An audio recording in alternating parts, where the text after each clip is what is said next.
now we will give the live demo. So therefore we have a UCamX, and the UCamX we will can load a job like this one. Okay. So over here, well, I mean, this is just, of course, the standard UCam. I put my Secure Etch Compensation on a toolbar. Okay, so I can just open it like that. That's the most easy way. I mean, you can, of course, also open it over the menu. That's also a possibility. So, and what we actually see now, it's already the window that we talked about a little bit during the presentation. So we have our spreads over here and we have our clearances over here.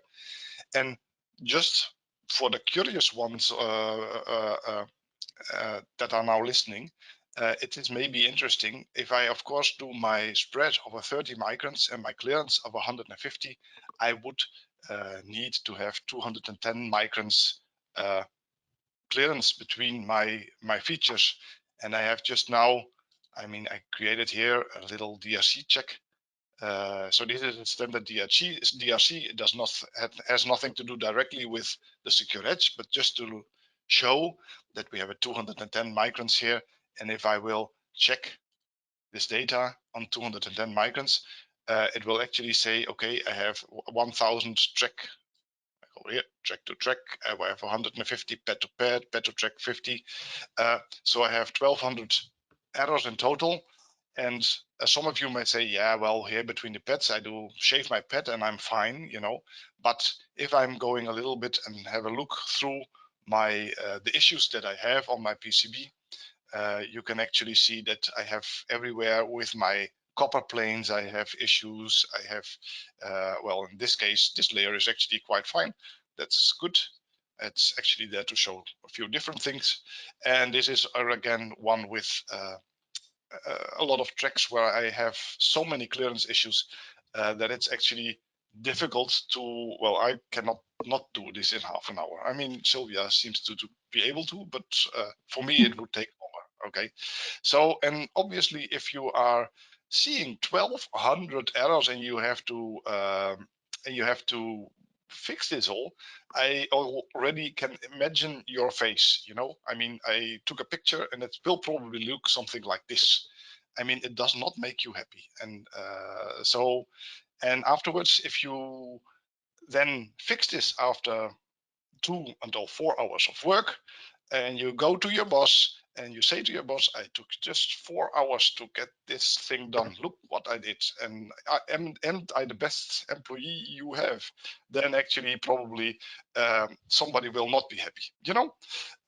So, and this is where we come in then. And we can say, okay, maybe we can make everybody happy. And that's actually what we are going to see now.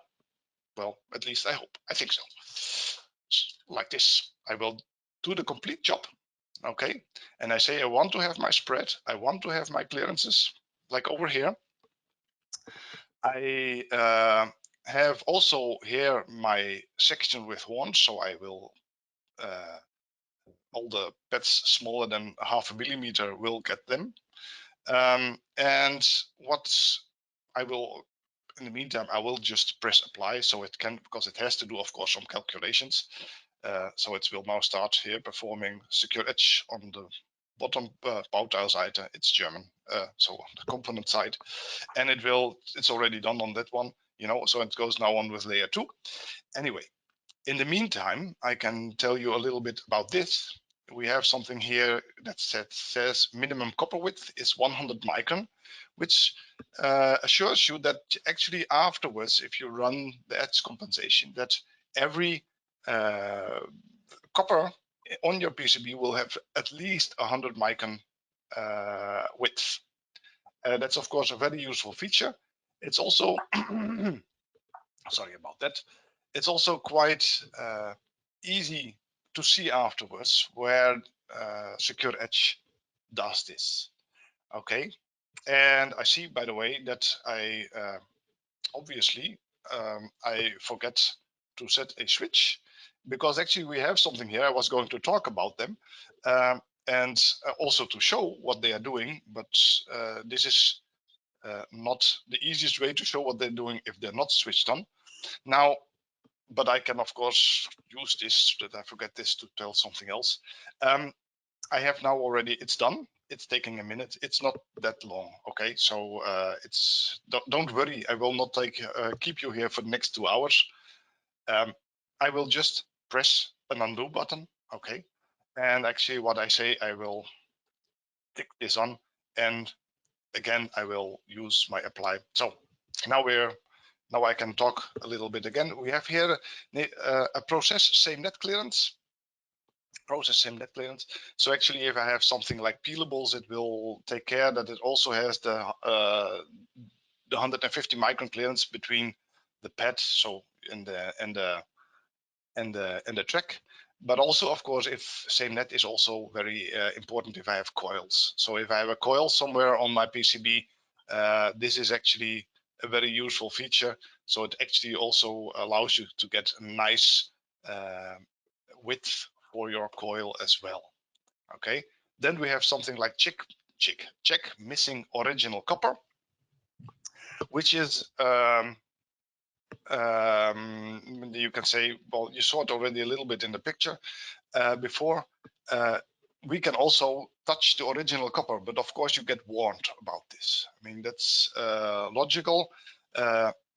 So it will, so it will then still, of course, you can afterwards, after you get notified, you can of course still change this. You know, it's very easy. Then we have the backup of the source layer, which is also a very useful feature, as we will see later on. And we have the shift to region. Well, this shift to region, actually what it does, you see already a region here on the left side, a little copper pore. And actually this copper is normally, it's not that important because it's just a plane, and people just come with their, and they just throw a bunch of copper between the tracks and the pads, and nobody is thinking that you need to do your etch compensation, you know. And what it actually now does is that it says, okay, I prioritize my pads, SMDs, and tracks over the region. It's done, by the way, now. So I actually get a message that there's no errors. It does a net compare. Okay, so so we're good, I would say. So I click this away, then we can see this again. So we have the shift to region, and and actually what it will do is that it takes away a little bit of the original copper of the copper pores to make place, to make room, space for the tracks that I have. Okay. So now what are we seeing here? I will just show you that we have now our reference layers. Okay, maybe first of all, I see that I have some selections, and these selections that I have on the board, and I have them actually on these 3 layers. You can see this over here. Are the the positions where the minimum copper width has been too low. So I have here, for example, and if I zoom in a little bit, I can do it like this. Okay, you can see that here we have some extra copper. If I click on the original layer, you will now see what happened. You can see already quite a lot, by the way. You can see that the tracks, you know, they got their copper, their compensation. The pads got the compensations.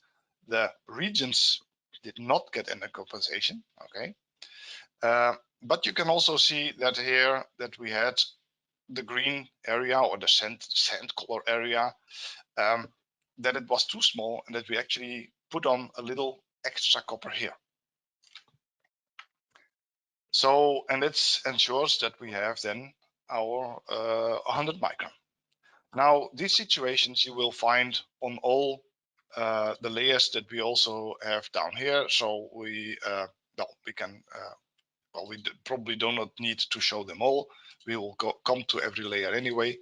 But if I click over here, you can see also that we have some tracks, you know, that there's some copper over here that was not wide enough. So there's different situations that where I have this minimum copper width that was not enough. So let's start, but let's start down here and then let's work our way up, shall we? So we are going here, and you already can see a little bit that we have kind of a lot of green and sandy stuff, but of course you cannot see really well what's going on here. So let me just zoom in on a certain position, like over here, for example. And here you see, of course, that we have all the pads. They are nicely compensated, and you see then between the tracks that we have less compensation. Okay, here's one, there's a little more, but actually the distance between the two was bigger, you know. So everywhere over here that you can see over here, as the copper has been nicely moved away, and then you can say, oh, but now I don't have my 30 micron copper over here, you know, so it's over here but not over here, so it's not okay.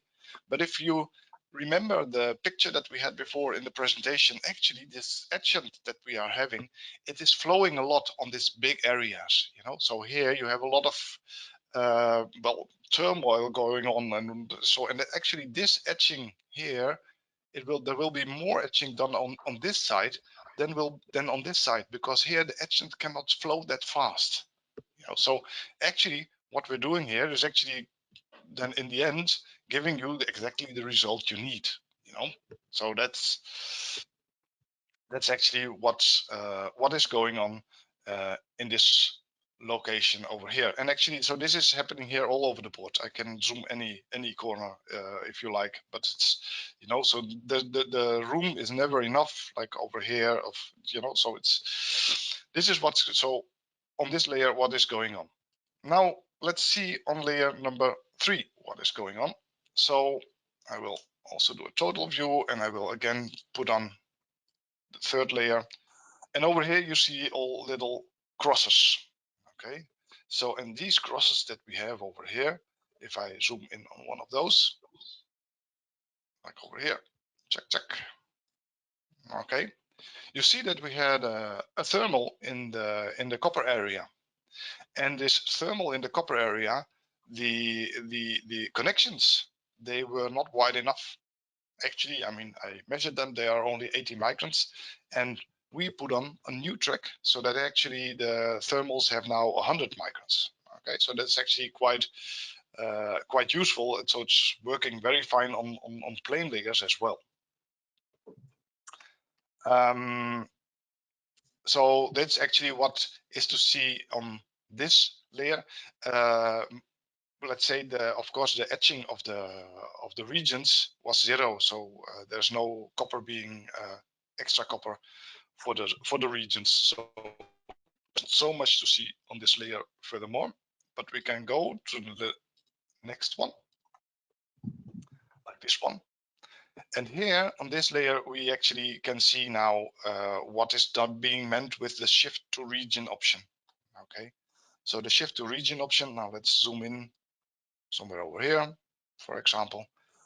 You can actually see that all the tracks that move here, that they cut away some of the original regions, because like I already said, this copper that you have over here, it is normally only there to, yeah, well, to fill. It's a filling, and actually you don't need it. Also, if of course we would, it also takes care that if we don't have enough space, now I need to see, because I think there was still something that I then missed on this layer. I now remember, like over here, it has to do with the fact that if I do it like this, you can see it much better. And if I, for example, look over here, you can also see, you know, I mean, we don't have enough copper here. So also this will be fixed, these kind of situations. Okay. So we go back to layer 2, where I mean, on the exact same position, you can already very easily see what's going on here. So this is actually the shift to region option. If you would say keep original copper of the region if possible, then actually, of course, it would be taking away some of the copper over here. I mean, from the track again, because then the space would not be big enough. So it would keep the original copper. So there's an option for you if you want this or not.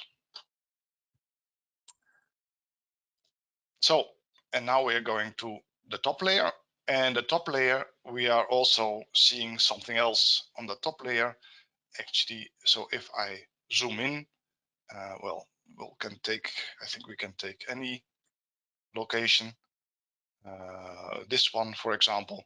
You can see that we have all the pads that are smaller than 0.5, they are now having horns. Okay, so and also, like we also said in the presentation, we have, for example, here where the clearance would not be enough, we shave away the horns. And like I explained before, this is not a big thing, because actually over here it's very dense, and etching will, so you will probably not, the corner will not be etched that much as other corners that are over here. So here the etching will be more. So in the end, your image will look very fine. And like I said, we had so this whole job that we did now, it took 1 minute for us to process it. And in the end, what you, of course, the result is that your etching process will be much more reliable. So either what you can do is that you can say, okay, but now if with this technology, I don't need to make only boards with 200 micron clearance. I can also now make boards with maybe 100 micron, and I use this one to free up space wherever I need it, And obviously, I mean, 100 microns is maybe, but can also talk about 80 microns, and then you can go down maybe to 70 microns, So this is a way where you can either you process more dense boards, which is good, because then you will get more jobs that you can from your customers, and your process will be more reliable. So in two ways, it's actually very good.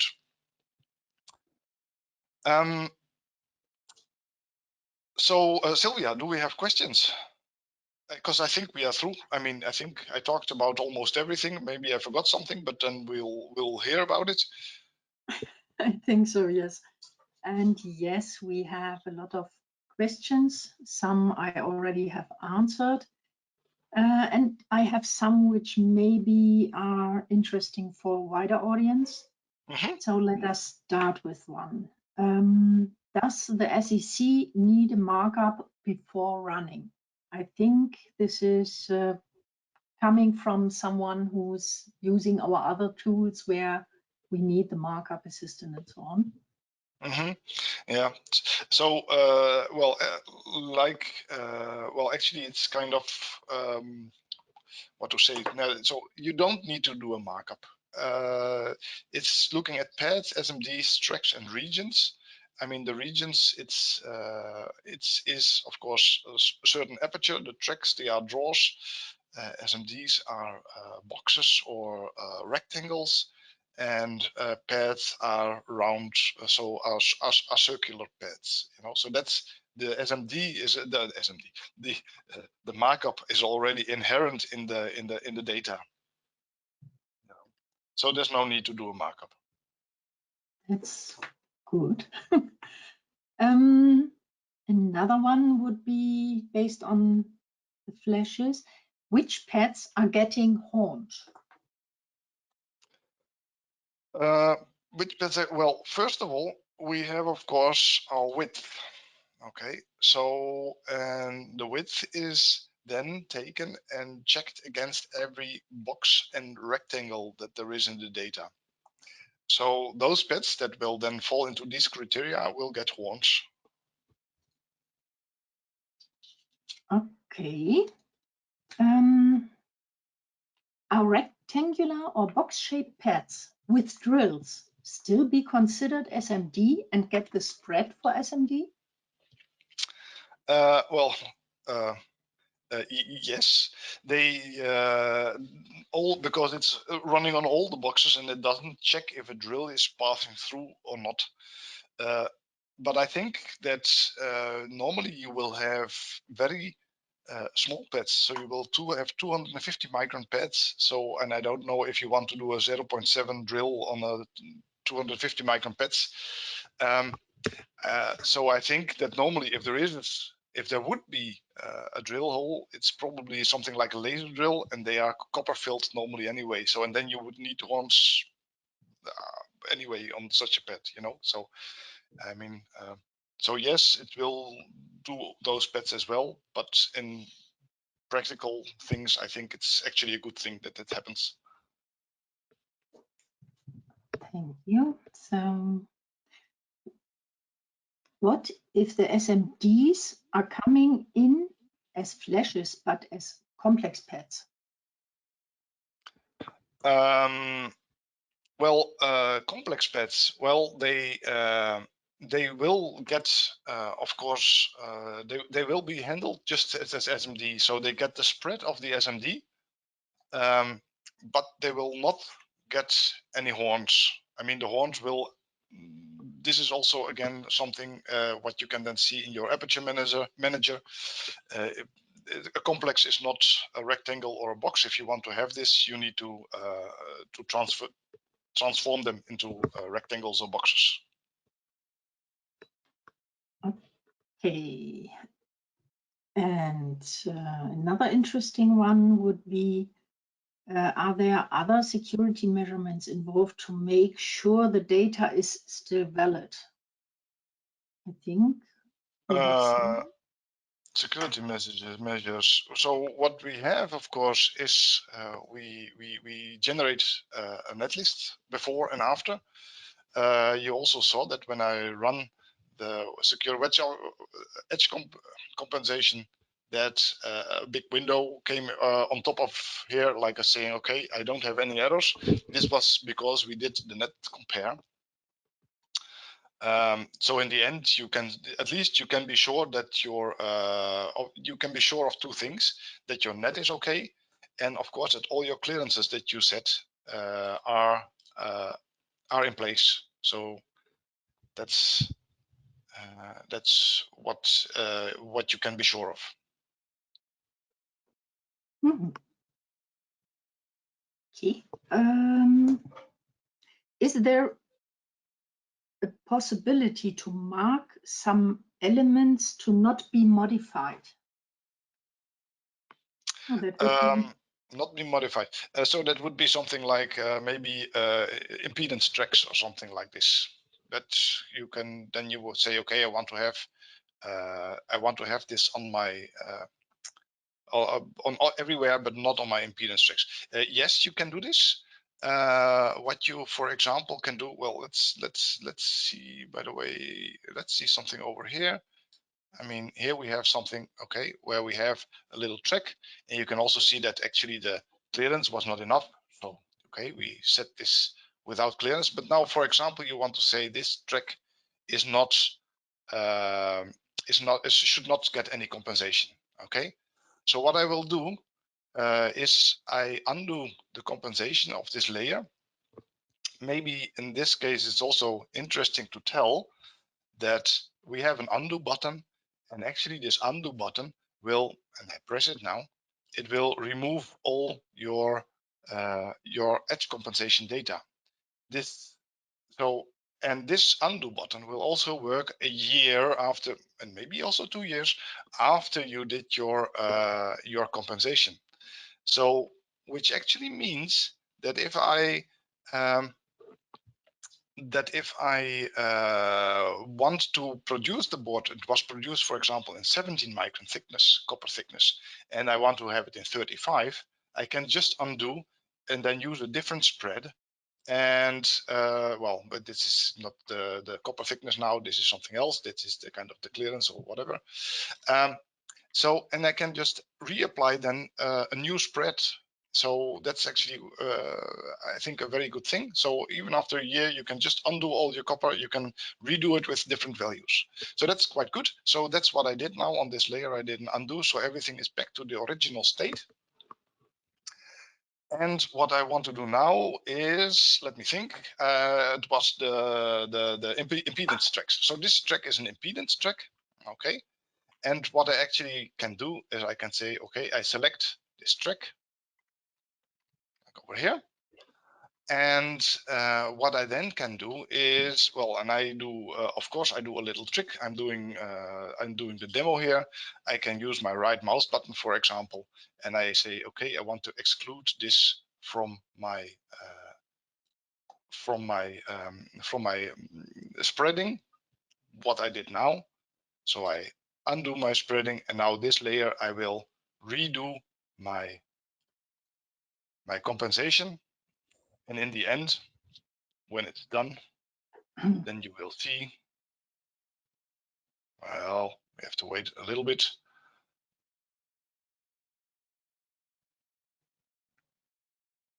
So now it's still doing a net compare.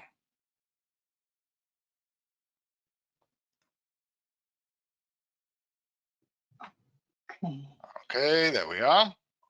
So, and you see that this track is now exactly the same as the one before.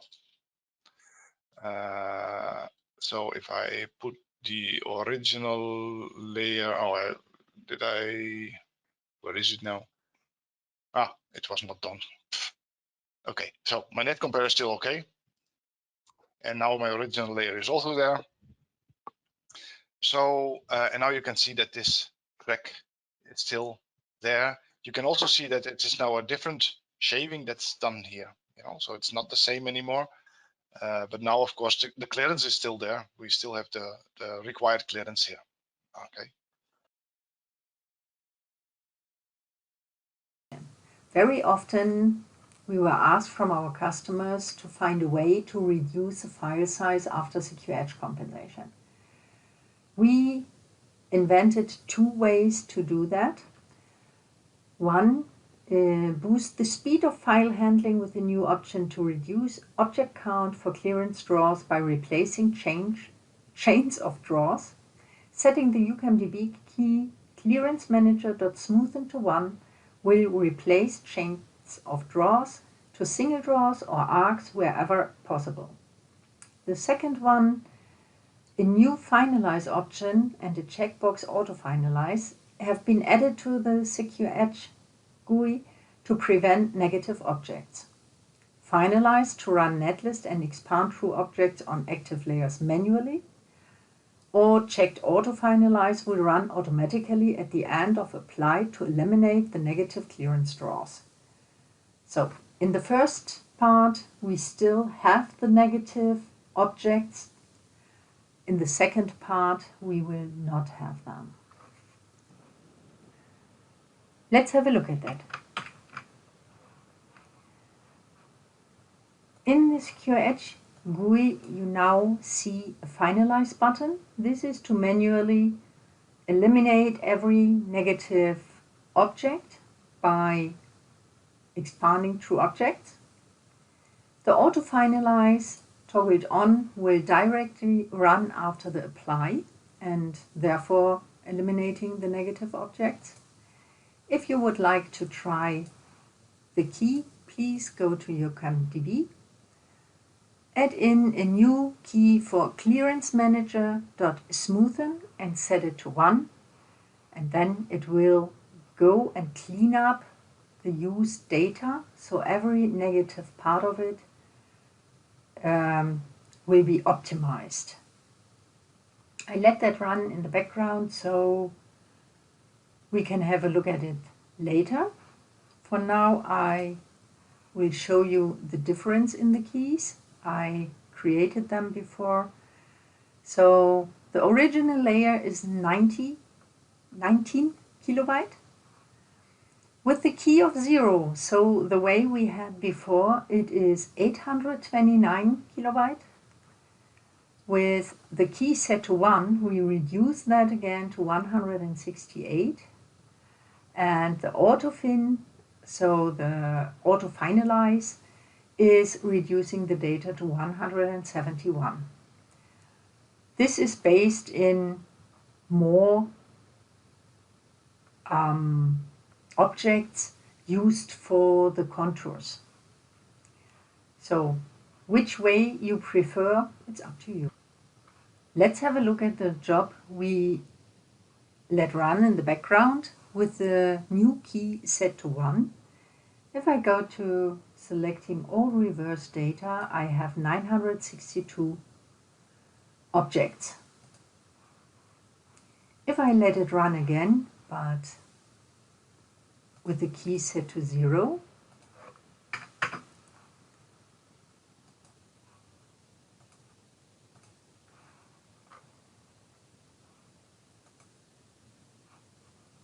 we want to delete it first, yes.